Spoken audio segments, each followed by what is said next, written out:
এই দ্বীপটা বাঁচিয়ে রাখা মানে পৃথিবীকে বিপদে ফেলা। আজ আমাকে একটা সিদ্ধান্ত নিতেই হবে। এই জায়গাটা সব কিছুর শুরু, আর এখানেই সব শেষ হবে।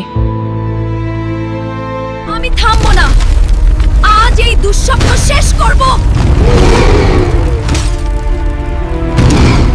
এটাই শেষ। এখন আর ফিরে যাওয়ার রাস্তা নেই। দৌড়াও! এই দ্বীপটা এখন শেষ হয়ে যাচ্ছে। সব শেষ হয়ে গেছে। এই দ্বীপ এখন শুধু স্মৃতি। কিছু গল্প শেষ হয়ে যায়, কিন্তু তার শিক্ষা থেকে যায়। সবকিছু শেষ হয়েছে তো, তাই তো?